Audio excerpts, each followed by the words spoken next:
Hello friends, welcome to my channel Control Panel Ideas. I am Pramod Pariyar. My topic is what is capacitor. Capacitor क्या है? तो दोस्तों हम पूरी जानकारी आपको हिंदी में बताने वाले हैं।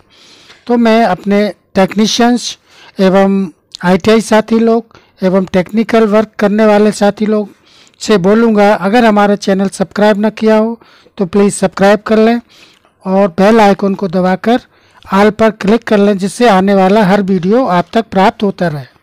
तो चलिए हम शुरू करते हैं। कंडेंसर क्या है?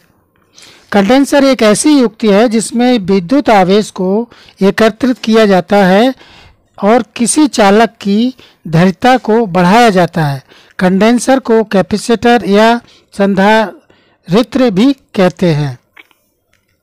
कंडेंसर के में दो चालक प्लेटों को एक दूसरे के निकट स्थापित कर दिया जाता है और दोनों प्लेटों के बीच में अचालक पदार्थ जैसे कागज, माइका आदि को भर दिया जाता है। संधारित्र को किसी विद्युत स्रोत से संयोजित करने पर एक प्लेट में धनात्मक आवेश तथा दूसरी प्लेट में पर समान मात्रा में ऋणात्मक आवेश का किया जाता है। इसके बाद अगर विद्युत स्रोत को हटा दिया जाए फिर भी संधारित्र कुछ समय तक आवेशित बना रहता है। जैसा कि आप चित्र में देख रहे हैं, ये दिया हुआ है कंडेंसर।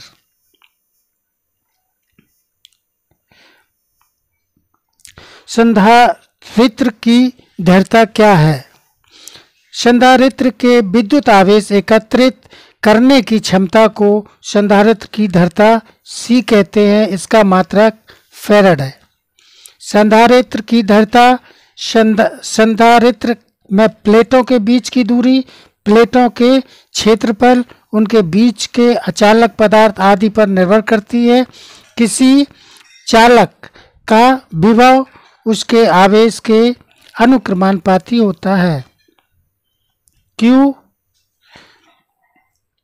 समानुपाती V, Q बराबर CV या C बराबर Q/V।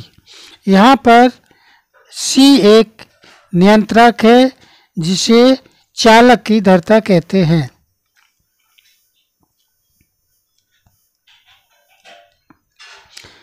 संधारित्र का संयोजन, कनेक्शन ऑफ कैपेसिटर।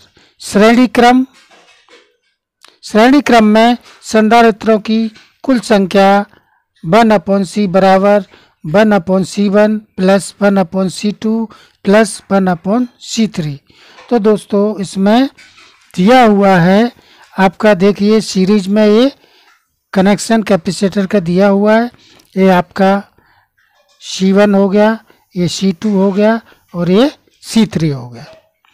जैसा कि आप देख रहे हैं, ये यहाँ से सप्लाई हमने दिया, पॉजिटिव गया, इस तरीके से ये C1 कंडेंसर को गया और कंडेंसर का दूसरा जो वायर का सिरा है वो C2 से जुड़ा और C2 का जो दूसरा सिरा है वो C3 से जुड़ा। C3 का सिरा जो एंड है वो जाके नेगेटिव से जुड़ा। इस तरीके से ये संधारित्रों की श्रेणी क्रम में कनेक्शन दिया हुआ। दोस्तों समांतर क्रम में संधारित्रों की कुल धारिता C बराबर C1 plus C2 plus C3 plus. जैसा कि आप चित्र में देख रहे हैं, ये समांतर क्रम में कनेक्शन दिया हुआ है। दोस्तों ये C1 कंडेंसर है, दूसरा C2, तीसरा C3। तो देखिए किस तरीके से इसका कनेक्शन है। ये सप्लाई का पॉजिटिव गया, C1 के एक वायर में जोड़ा और वहीं से लेके C2 के एक वायर में जोड़ा और वहीं से उठाया वायर C3 के एक वायर को जोड़ा। इस तरीके से तीनों कंडेंसर के एक एक वायर को पॉजिटिव पहुंच चुका है। उसी प्रकार नेगेटिव लिया, नेगेटिव सप्लाई का वायर C1 के दूसरे सिरा को दिया और वहीं से लेके C2 के दूसरे सिरा को दिया, फिर वहाँ से लेके C3 को सिरा को दिया। इस तरीके से ये समांतर क्रम में कनेक्शन दिया हुआ है दोस्तों। एक्स्ट्रा ट्रिप किसी विद्युत परिपथ, मशीन आदि में मरम्मत करने से पहले उसमें लगे कैपेसिटर के आवेश को विसर्जित कर देना चाहिए। यानी कि दोस्तों कंडेंसर जो है किसी मशीन में वर्क करेंगे तो उससे पहले उसको डिस्चार्ज करना बहुत ज़रूरी है, क्योंकि बड़े कैपेसिटर में अधिक आवेश होता है जिससे भयंकर विद्युत का झटका लग सकता है, जैसा कि आप चित्र में देख रहे हैं। Thank you for watching my video. Please subscribe my channel. धन्यवाद।